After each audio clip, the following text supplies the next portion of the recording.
What's going on, ladies and gentlemen? Welcome back to the Fringe. A little bit different of a video today. I want to talk about something personal, something that's happened the last 48 hours that was really shocking. But it plays into politics, it plays into censorship, it plays a lot into Mark Carney's proposed new online harms bill that the Liberals are rethinking over the next couple of months. Um, as the title states, I literally just lost everything. I lost 20 years of my life on social media.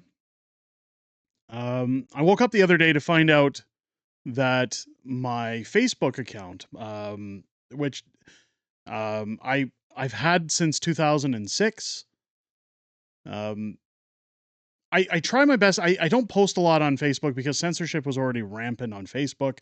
I did have an unacceptable fringe page there, but after posting a couple of videos online, even there, Facebook was very punishing when it came to, well, we don't like what you're talking about, or we don't like these words that were said in certain videos, or live streaming content where, a noise was heard that might have been slightly from something else, or I did an impression that was covering somebody's voice where they said this is copywritten material. Even my own theme song that we used to use before the streams I do now, which was written and produced by a friend of mine, was slated for copyright protection. At which point, Facebook said I wasn't allowed to live stream on their platform when we did live shows from YouTube on a re-upload or a recast. Um, I woke up the other day to multiple messages from friends telling me that Facebook had removed my account from the platform. It was really surprising to me because I don't really post on my Facebook. I don't really do much with it aside from use Messenger. If we were ever moving something out of the garage and we had to get it online to sell, I'd use Marketplace. I primarily used it to keep in touch with family. Because a lot of my older family, well, family older than myself, still use that platform. I used it to keep in touch with friends that I grew up with in Winnipeg up until my teens. A lot of them are still on that platform, so that was my way of keeping in touch with them whenever I came to town. Essentially, Messenger was my go to for some conversations with people. I was active on Facebook up until about 2022, like regularly active. And which was right around the pandemic. And what had happened is apparently Facebook had gone back and decided that something that I posted from way back when, it could have been 7 years ago, 10 years ago, 20 years ago, now goes against their terms of services, and they completely nuked my account. They didn't say we're removing that, or we're going to put you on a temporary posting ban, or you have the option to remove said content or outline what it is that's going on. They just wiped everything that I had. Now, a lot of people are going to say, well, boo hoo, who cares? Facebook sucks. I get it. The problem that I have is there were a lot of important things tied to that Facebook account. I had photos with my mother before she passed away, videos with her, videos and photos of my children being born, which thankfully Mrs. Fringe has saved. Um, some videos that we took on vacations with our kids and just uploaded for friends to see, and things that we didn't download yet. But once again, Facebook doesn't allow you to get those things back when they remove your account. It's by my knowledge that Unacceptable Fringe no longer exists on the platform. I'm not allowed to search, but since Unacceptable Fringe was tied to that account, my guess is that Unacceptable Fringe no longer exists on Facebook. It was devastating. Conversations I'd had with my mother, again, before she passed away, that I still had saved in my chats that I sometimes like to go back and look over. I know some people might say it sounds morbid, but it's there as a reminder for some of the times that I had with her. It's sometimes nice to go back and see those. All gone in the blink of an eye. No appeal process. No customer service to reach out to. Nobody to question what was it exactly that caused me to lose my platform because, again, I don't really post regularly on there and I haven't really done anything wrong. What's funny about the whole situation, and part of the reason I wanted to make this video, is to remind everybody that if you do use any social media platform, please don't do what I did. Go and back up all your photos, all of your videos, all your memories, everything you've got. Get an external hard drive, go to Best Buy, or wherever you got to go to pick that up, Amazon, Walmart, wherever you shop. Get yourself an external hard drive and back up everything. Social media companies are going to outlaw you at some point over something minimal, over something they don't like. They're going to delete your accounts and you're going to lose all your memories. Biggest mistake I ever made. The bigger problem came afterwards. I thought I can get back onto this platform. I'll just create a new email address. I'll get back on. I'll re-sign on. Here's the problem with Meta and Facebook, since they're both one and the same companies. They now require you to take a picture of your face to verify your account. And if you don't take a picture of your face, they shut it down after 90 days. And you're not allowed to use the platform to its full capabilities until you take a picture of your face. Now, once you take a picture of your face for them, they actually run your face through profiles. They scan your IP address, and people say, well, use a VPN, use some other means of getting your information on Facebook. They actually run your face and say, oh, you had a profile on here. We're not letting you on. We're not letting you back in here. What's funny is that Mrs. Fringe tried to set up a secondary page and used her face to scan, and I was simply going to reach out to my old friends and say, hey, here's where to get a hold of me. From now on, if you want to talk to me, let's exchange cell phone numbers. Let's find another means of being in touch with each other. But no, they scanned Mrs. Fringe's face and said, oh, you're coming from the same IP address as your husband. We know that you already have an existing account, so we're not going to allow you to open another one because we know what you're doing. It's all done through their AI. Frightening that they can essentially blacklist you and lock you out with no explanation, no cause. Many have said within my inner circle they believe it's because of what I do on this channel. They don't like my politics. Now, while I can't verify that, I definitely will not rule that out. But it's scary. The problem actually went further from all of that treatment. In fact, my children last year wanted a Meta Quest 3 virtual reality headset. Now, we purchased a Meta Quest 3 for Christmas last year. This last Christmas, like 2024. My kids have purchased games on the Meta Quest 3.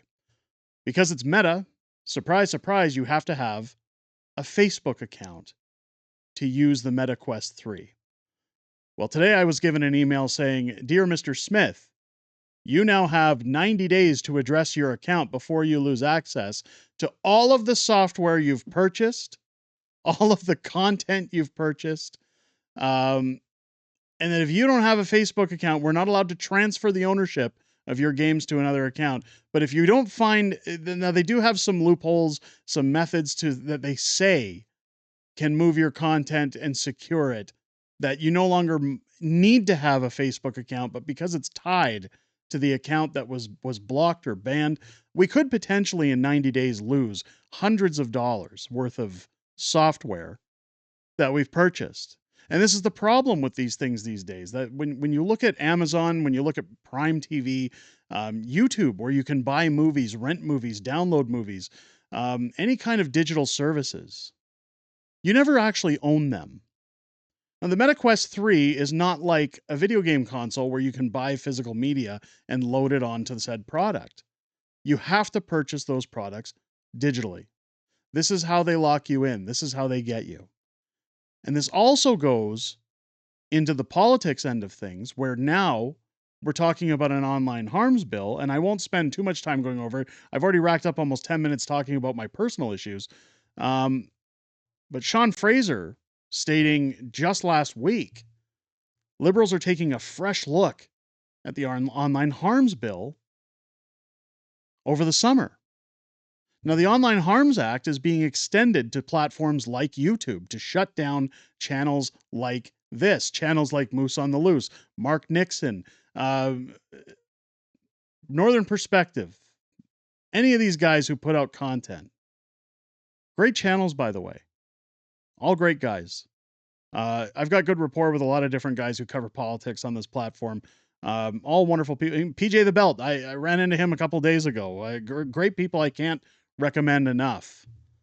But the Online Harms Act, if it comes to fruition, is going to mean that you can be removed now from YouTube. You can be removed from Rumble. You can be removed from any platform if you're talking negatively about the government and they don't like it. Now, the Online Harms Act that was struck down last time was set out to essentially protect children from online bullying. It was going to be a gateway to bring in stricter rules for adults by governing what you can see, what you can hear, how you consume your news, your information, essentially making Canada a dictatorship for propaganda. Only those paid by the government, prostitute shills, get to tell you the news because it's verified. In fact, I've talked on my live streams about how YouTube has denied this channel its silver play button, much like they did to Moose on the Loose, and I'm being told it's because, well, during the campaign, this video was tagged for misinformation, reading a CBC article about Mark Carney that was published by the online shills, prostitutes, that are paid by the government. They can decide to do what they want with their platforms. You don't own your news. You don't own your products. You don't own your own identity online. And this is turning into a major, major issue, folks. Once the government has their claws into you and they can shut down your entire life, they can shut down where you get your news, they can shut down who you can hear from, communicate with. If you don't have people's information, you're blacklisted, you're out. It's scary to think that we're moving into a world that can censor people so hard. And this isn't a pity hour about Facebook. Like I said, I barely used the platform. It was merely to keep in touch with people. What scares me is if platforms are deemed toxic. If the news you consume is deemed as toxic and unwarranted and unwanted, YouTubers facing possible jail time should the bill get bad, or thousands of dollars in losses for being sued for what they're talking about. We're entering a new age, and one that is very scary. The question with Canada is now, how bad is it going to get? Will this bill pass through the Senate? Are we going to see further censorship crippling the news that you consume? Will you see YouTubers going to jail or being shut down or removed, all of their content being removed? It's scary to think where we go from here. But primarily, I wanted to put this video out to say, if you have any information online, please do your due diligence. Go save your photos, go save your videos, save all the information you want to hang on to, screenshots, whatever you want to get. Because what I've seen now is that these platforms can tell you at a moment's notice, you're out. We've seen it happen to YouTube channels. We've seen channels like the Celtic Canuck go off into non-existence overnight for merely touting opinions. And it's scary. I really hate to think that 2 decades of my life, that some things that I hung on to, that whether people think it's important or not, it was important to me, is gone, with no ability to save that. The biggest problem we face moving into an Online Harms Act, and the question that I have for Facebook, is who decides what's inappropriate? Because what we've seen is that it's somebody in an office deciding, yeah, I find that offensive. There's no bar. There's no strict rule set as to what is misinformation, what isn't. What is offensive, what isn't. What crosses the line and what doesn't.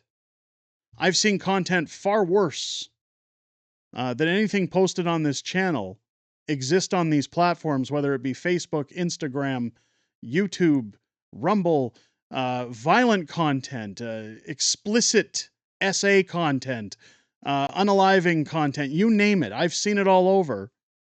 Those videos don't get struck down, but somebody who gets offended because you say something bad about Mark Carney, or you promote Donald Trump, or you maybe just post a meme that you thought was funny and they don't like it.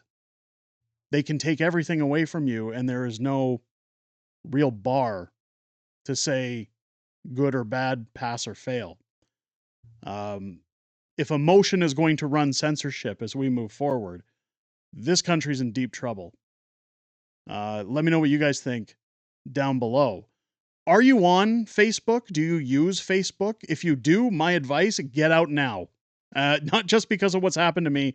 I've seen people who have been banned for 30 days, 2 months, 3 months, being told that they have to send in pictures of their driver's licenses before they can get back on. The information, the amount of personal information that Meta wants from you is absolutely scary. I've been looking into it over the last few days.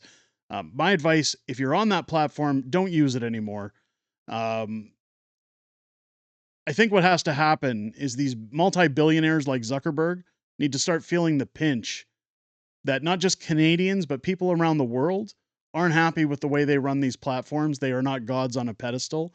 They cannot dictate, if they are not a publisher, what people can and can't do. They have no rights to do what they're doing to people unless they want to deem themselves as a publisher and face higher taxes. Of course, it's all about money.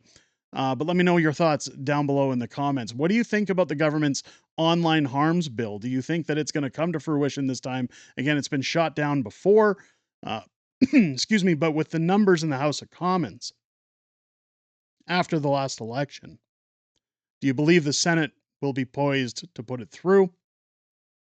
Let me know your thoughts down below. If it's your first time here, I hope this video has earned your subscription. Please, for the love of God, subscribe, because censorship is only going to get worse. Hit that bell for notifications so that you never miss a beat whenever something drops on the channel. Join me tonight and every Friday night for Friday Night Fringe, our weekly live streaming show, where I'm joined by the beautiful Mrs. Fringe as we go back and forth through everything that's happened this week in politics, everything we know that's coming up in the week ahead, as well as your Q&A outside of making these videos within the greatest YouTube community on the platform. I look forward to chatting with you guys each and every week. I look most forward to hearing what you have to say this Friday, tonight at 6:30 p.m. or 6 p.m. Pacific, 8 p.m. Central here on the channel. With that said, ladies and gentlemen, I hope you enjoyed this video. I hope you have a great rest of your day. I'll catch you on the next one.